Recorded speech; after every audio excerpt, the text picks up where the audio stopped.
Hello everyone, welcome back to our official YouTube channel Broadway A to E Academy. This is Akhil. तो जैसा कि आप सब जानते ही हैं कि आइल्स के 4 मॉड्यूल्स होते हैं, तो उसमें से एक मॉड्यूल होता है लिसनिंग। तो आज हम आगे वीडियो में डिस्कस करेंगे कि लिसनिंग मॉड्यूल को कैसे परफॉर्म किया जाए। तो जैसे कि आप सबको पता ही है, जब लिसनिंग स्क्रिप्ट आपको प्रोवाइड होती है तब आपको 5 से 10 मिनट का टाइम दिया जाता है, जिस टाइम को हम प्री लिसनिंग के नाम से जानते हैं। तो उसमें हमारे को क्या करना होता है, सबसे पहले हमारे को सारे क्वेश्चंस पढ़ने होते हैं, उनके कीवर्ड्स अंडरलाइन करने होते हैं और हमें देखना होता है कि किस क्वेश्चन में किस बारे में पूछा गया। तो जैसे कि सबसे पहले आते हैं हमारे पास फिलिप्स में हमारे को देखना होता है कि एड्रेस पूछा गया, फ़ोन नंबर पूछा गया, नाम पूछा गया, तो वो हमें कीवर्ड्स अंडरलाइन करके साथ में छोटा सा लिखना होता है कि जहाँ पे एड्रेस पूछा गया वहाँ पे एड्रेस लिख लो, जहाँ पे नाम पूछा गया वहाँ पे नेम लिख लो। तो उसके बाद आता है हमारे पास मैप में क्या करना होता है, मैप में बहुत बच्चों को कन्फ्यूजन होती है।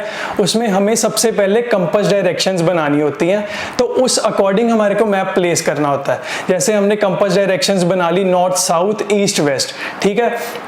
तो उसके बाद हमें क्या करना है, जैसे वहाँ पे गिवन होगा यू आर हेयर, स्क्रिप्ट में गिवन होगा यू आर हेयर, तो हमें उस अकॉर्डिंग मैप को प्लेस करना है। जैसे नॉर्थ अगर बॉटम साइड पे है तो हम स्क्रिप्ट को उल्टा करके देख सकते हैं, उसी अकॉर्डिंग हमारे लिए मैप बहुत कन्वीनियंट हो जाएगा।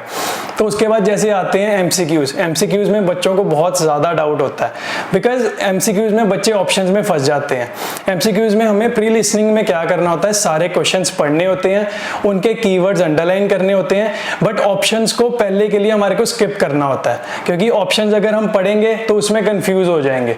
हमें जब ऑडियो प्ले होती है तब लिसनिंग के क्वेश्चंस जो होते हैं एमसीक्यूज, उसके क्वेश्चंस हमने देखने हैं जो हमें पूछा गया है, जिस रिगार्डिंग उसमें बोला गया, क्वेश्चन के रिगार्डिंग जो भी बोला गया हमें साइड पे छोटा सा लिखना होता है। उसके बाद जब 10 मिनट लास्ट में मिलते हैं ट्रांसफर करने के लिए आंसर्स, तब हमें अपना लिखा हुआ मटेरियल और ऑप्शंस मैच करने होते हैं।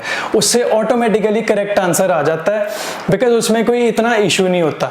अगर हम ऑप्शंस पहले पढ़ेंगे उसमें कन्फ्यूजन हो जाएगी, बिकॉज उन्होंने लिसनिंग की ऑडियो में सारे ऑप्शंस कवर किए होंगे हमारे को कन्फ्यूज करने के लिए। उसके बाद आता है बच्चों का सबसे बड़ा डाउट होता है कि जो सेक्शन 4 में फिलिप्स दिए होते हैं, वो बच्चे कहते हैं कि बहुत फास्ट पेस में बोला गया है और कुछ समझ नहीं आता उसमें। एक्चुअली गलती हमारे साथ होती है प्री लिसनिंग के टाइम में, हम सारे ब्लैंक्स देखते नहीं हैं, हमारे को पता नहीं होता किसमें क्या पूछा गया और वो गलत हो जाते हैं। फिर हमारे लिए सबसे ज़रूरी टाइम होता है पहले 5 से 10 मिनट। अगर हम उसमें सारे क्वेश्चन से अवेयर हो जाएं तो हमारे को 9 बैंड्स लेने से कोई नहीं रोक सकता लिसनिंग में। सो आज के लिए इतना ही, थैंक यू।